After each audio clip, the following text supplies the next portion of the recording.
I came to watch Messi, I left applauding for Cape Verde. That makes the pass in, tight angle, it's a goal! Cape Verde scored!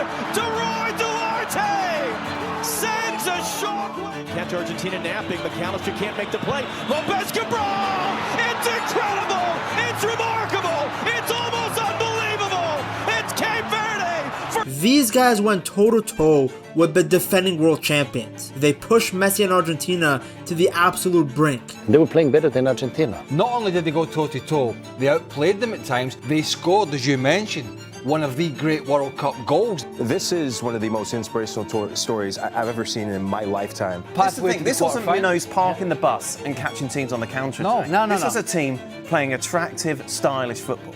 The best performance of the tournament by some stretch. You could see it on the face of the Argentinian players and fans. There was relief around the stadium when that final whistle went. If you told a new football fan that Argentina versus Cape Verde was the World Cup final, they would have believed you. That's how good that match was. Argentina just couldn't match their pressing and running. They struggled to break down the back line outside of a moment of brilliance from Messi and Lisandro Martinez. The other goals came from corners. The Argentine midfielders were pulling up with injuries. Meanwhile, the Cape Verde guys were still moving at 120 kilometers per hour, even in extra time. Like most teams making their World Cup debut are expected to be shaking in nervousness. Instead, it was Cape Verde who were making the other team shake. They didn't look nervous for a single second. The Blue Sharks played with so much confidence. Look at what Vozinha was doing, dribbling in his own penalty box. That's how calm these guys are. They played like they had permanent post-nut clarity. What did he say? Before the 2026 World Cup, loads of people weren't happy about FIFA expanding the tournament from 32 teams to 48. The biggest argument was that adding more countries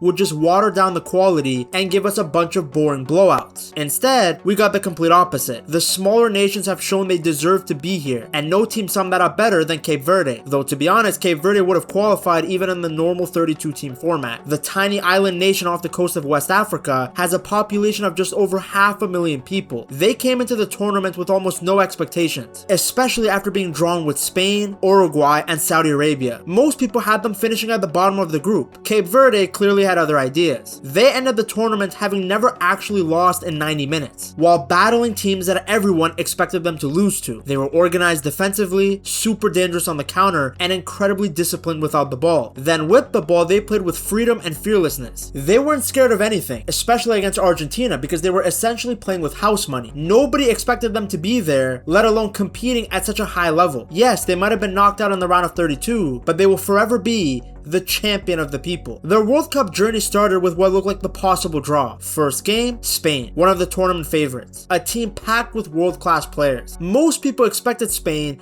to cruise to an easy 3 points without even breaking a sweat. Instead, they ran into one of the best defensive performances of the entire World Cup. Just like everyone expected, Spain had almost all of the ball. They completed over 700 passes, dominated possession, and kept coming forward looking for a breakthrough. The only problem was Cape Verde just wouldn't let them have one. The Blue Sharks stayed compact, cutting off passing lanes, and made sure Spain had no space to play in dangerous areas. Leading the way were the center backs Pico Lopez and Dine Borges. Between the two of them, they seemed to block everything. Tackles, clearances, interceptions, you name it. Every time Spain looked like they were finally about to score, one of those two guys got in the way. On the left, Sidney Cabral was just as impressive. Even after picking up an early yellow card, he never shied away from a challenge and did an excellent job dealing with Spain's dangerous wingers all game. Now, as good as Cape Verde's defense was, the real star of the show was, of course, the goalkeeper Vozinha. At 40 years old, he rolled back the years with one of the best performances of the tournament. Spain kept creating chances, but every time they thought they'd finally found a way through, there was Vozinha again. Close range shots, long range efforts,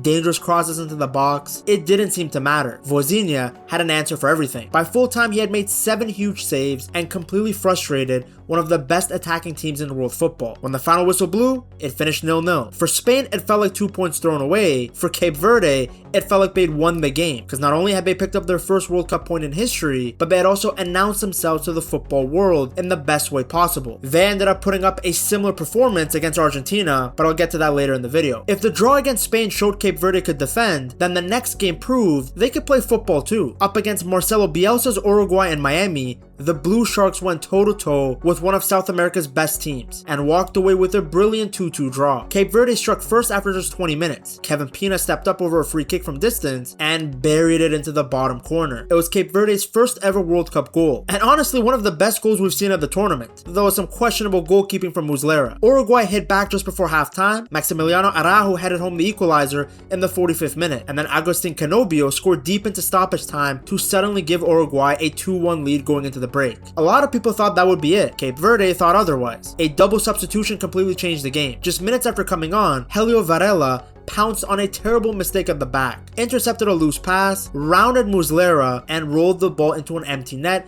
to make it 2-2. The last 30 minutes were end-to-end. Uruguay kept pushing for a winner, but Cape Verde refused to crack. When the final whistle blew, it finished 2-2. After shutting out Spain and then matching Uruguay punch for punch, Cape Verde had now gone unbeaten in their first 2 World Cup matches. At that point, it was pretty clear this wasn't just another underdog story. These guys could genuinely play. Now, if the draw against Uruguay showed Cape Verde could really play, then their round of 32 match against the reigning world champions Argentina showed they had absolutely no fear. Standing across from Lionel Messi and the defending champions, most people expected the fairy tale to come to an end. Instead, Cape Verde came within minutes, literally minutes, of pulling off one of the biggest upsets in World Cup history. Argentina struck first after 29 minutes. Messi brought down a brilliant lofted pass from Lisandro Martinez before smashing his finish into the roof of the net. It was his 20th World Cup goal, and it looked like Argentina were about to take control. But again, Cape Verde had other plans. Just before the hour mark, Duarte found a bit of space and scored to make it 1-1, stunning the huge Argentina support inside the stadium. From there, Argentina threw everything at them, but Cape Verde kept pushing. A huge reason for that was the 40-year-old goalkeeper again,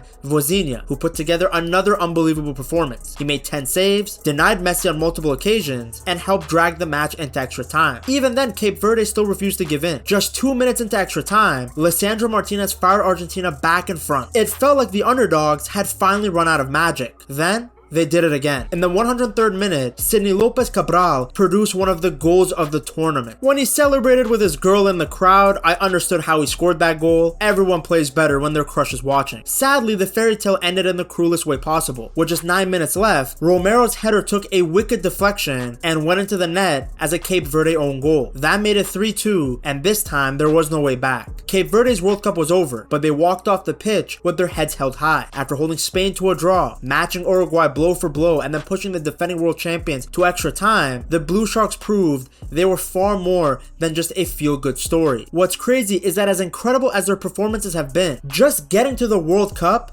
might have been an even bigger achievement. To qualify for the 2026 World Cup, the Blue Sharks had to come through one of the toughest qualifying campaigns in world football. They went up against bigger, more experienced African nations with far more resources, while dealing with financial struggles and logistical problems that many of their opponents simply didn't have to worry about. For a country like Cape Verde, reaching the World Cup was never supposed to be easy, and that's what makes their story so remarkable. Like, they didn't even get off to the best start. They opened their qualifying with a frustrating 0-0 draw against Angola, before being absolutely hammered 4-1 away to Cameroon. After their first 3 games, they had just 4 points, and it already looked like their World Cup dream might be slipping away. But instead of falling apart, they completely turned things around. The Blue Sharks went on an incredible 5-game winning streak and made their home stadium in Praia almost impossible to visit. Across 5 home qualifiers, they didn't concede a single goal. The biggest moment came in September of 2025 when Cameroon came to town. Livramento scored the only goal of the game as Cape Verde pulled off a famous 1-0 win and took control of the group. A month later, they finished the job in style, a comfortable 3-0 win